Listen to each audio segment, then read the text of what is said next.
Good morning बच्चों। आज मैं आप लोगों के सामने फिर से नई चैप्टर लेके आई हूँ, चैप्टर 12। और ये चैप्टर का नाम है भारत को किला। यहाँ पे भारत स्वतंत्रता के समय में, स्वतंत्र भारत के समय में जब आंदोलन चल रहे थे भारत को स्वतंत्र दिलाने के लिए, तो उस समय में कुछ आंदोलन चल रहे थे। और उस समय सिर्फ पुरुष ही नहीं बल्कि कुछ स्त्रियां या महिलाएं भी उस आंदोलन में भाग लिए थे। तो यहाँ पे जो भारत को किला, यहाँ पे आपका चैप्टर का नाम दिया गया है। इस चैप्टर के पीछे एक व्यक्ति है जिनका नाम है सरोजिनी नायडू जी। तो सरोजिनी नायडू जी कौन थे, वो कहाँ, उनका जन्म कहाँ पे हुई थी और वो कहाँ से कहाँ तक वो पहुँची और कैसे उनका नाम भारत को किला बने, ये सब इस चैप्टर में दिया गया है। तो चलिए बच्चों, अभी हम लोग उसको विस्तार से हम जानते हैं।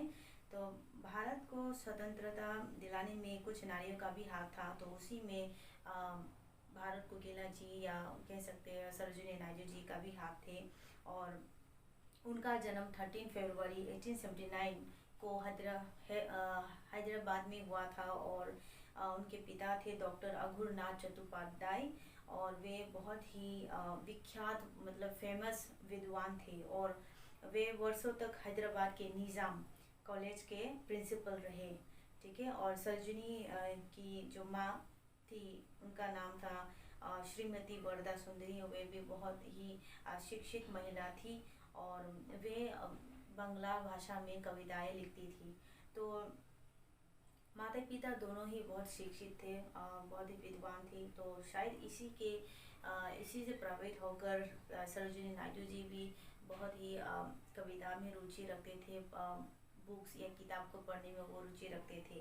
तो बचपन से ही कविता को वो बहुत पढ़ती थी और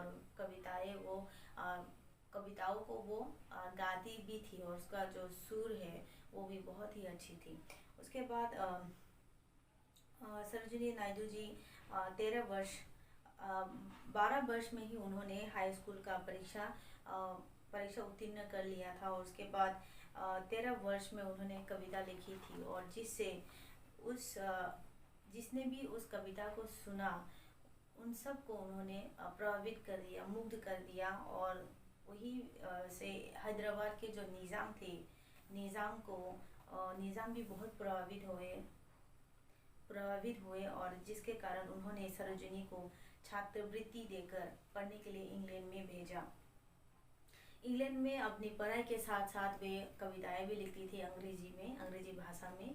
तो उसके बाद वो वहाँ पे वो बहुत फेमस हो गए अपनी कविता की वजह से, और लोगों को बहुत प्रभावित किए हैं। और उसके बाद जब उसका पढ़ाई वहाँ पे ख़त्म हुए इंग्लैंड में, तो इंग्लैंड से वो वापस लौटे इंडिया में। तो तब इंडिया में आंदोलन चल रहे थे भारत में। तो भारत में आंदोलन चल रहे थे, तो उसका पढ़ाई ख़त्म हो गया था। तो उसने देखा भारत के लोग जो है यहाँ वहाँ सब बहुत परेशान थे। इंडिया या भारत को स्वतंत्रता दिलाने में आंदोलन छेड़ रहे थे। तो ये सब देखकर उन्होंने भी सोचा कि वो भी उस आंदोलन में भाग ले। तो उन्होंने उस आंदोलन में भाग लिया।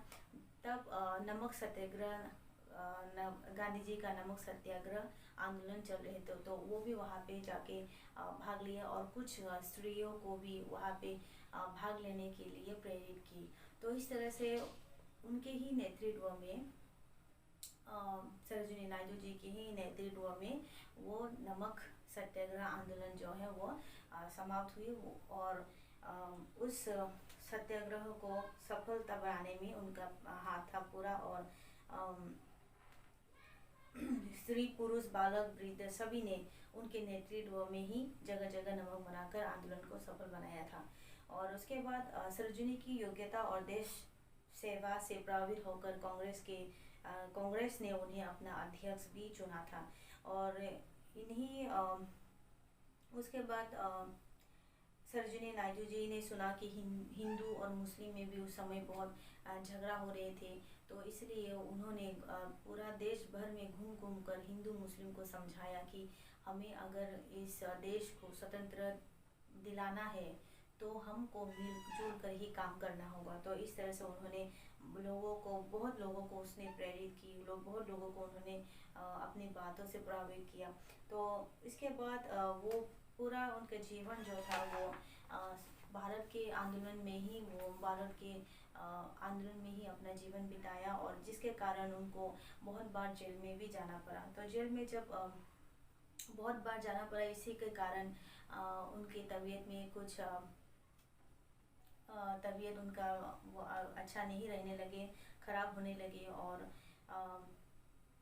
लेकिन स्वतंत्र जब देश स्वतंत्र हुआ, तब सरोजिनी नायडू को उत्तर प्रदेश का राज्यपाल बनाया गया, और वे स्वतंत्र भारत की पहली महिला राज्यपाल थी। उसके बाद सरोजिनी नायडू केवल चोटी की देश सेविका ही नहीं थी, एक प्रसिद्ध कवयित्री भी थी। वे मधुर स्वर में कविता पाठ करती थी, यही कारण है कि लोग उन्हें भारत कोकिला कहते थे। तो बच्चों, आपको समझ में आ गया होगा सरोजिनी नायडू जी को भारत के कोकिला क्यों कहा गया, क्योंकि उनका जो जब भी वे कविता पढ़ते थे तो उस समय में अच्छा जो उसका स्वर निकलता था, और लोग जो उनकी उस कविता जब पढ़ते थे, उस समय लोग जो है उनको सुनकर बहुत प्रभावित हो जाते थे, लोगों को अच्छा लगने लगा था। तो इसीलिए उनको भारत कोकिला बुलाया गया। तो यहाँ तक ही आपकी ये भारत कोकिला और या सरोजिनी नायडू जी के बारे में यहाँ पे चैप्टर में दिया गया है। तो अभी हम लोग एक्सरसाइज के कुछ क्वेश्चंस हम लोग सॉल्व करते हैं। यहाँ पे वर्ड मीनिंग्स में आपको पूरा पढ़ लेना है। वर्ड मीनिंग्स मौखिक, मैंने क ख ग अंग ये दे दिया है, तो मौखिक आपको यही से लिख लेना है। फिर भी मैं फिर से पढ़ रही हूँ। सरोजिनी का जन्म कहाँ हुआ था? सरोजिनी का जन्म 13 फरवरी 1879 को हैदराबाद में हुआ था। बचपन से ही सरोजिनी की रुचि किस में थी? बचपन से ही कविता पढ़ने में रुचि थी। उसके बाद सरोजिनी को इंग्लैंड पढ़ने के लिए किसने भेजा था? हैदराबाद के निज़ाम, ठीक है, हैदराबाद के निज़ाम ने भेजा था। उसके बाद सरोजिनी किस भाषा में कविता लिखती थी? अंग्रेजी भाषा में लिखते थे। सरोजिनी नायडू ने बड़ी कुशलता से किस आंदोलन का नेतृत्व किया? उन्होंने नमक सत्याग्रह का आंदोलन किया था। उसके बाद लिखिएगा नंबर 1, ये चूज करेगा आंसर है। सरोजिनी ने किन्हें आंदोलन में भाग लेने के लिए प्रेरित किया? महिलाओं को। 1930 में महात्मा गांधी ने कौन सा आंदोलन प्रारंभ किया? कौन सा आंदोलन? नमक सत्याग्रह। फिर सरोजिनी को किसका अध्यक्ष चुना गया था? कांग्रेस का। तो यहाँ तक ही आपका एक्सरसाइज है, और यही से आपके क्वेश्चन एग्जाम के लिए क्वेश्चन बनाए जाएंगे। तो आपको इसी को पढ़ना है, इसके अलावा और कुछ एक्सरसाइज पढ़ने की ज़रूरत, एक्सरसाइज की कुछ और पढ़ने की ज़रूरत नहीं है। तो आज के लिए इतना ही। आप लोग घर में स्वस्थ और अच्छे रहिए। धन्यवाद।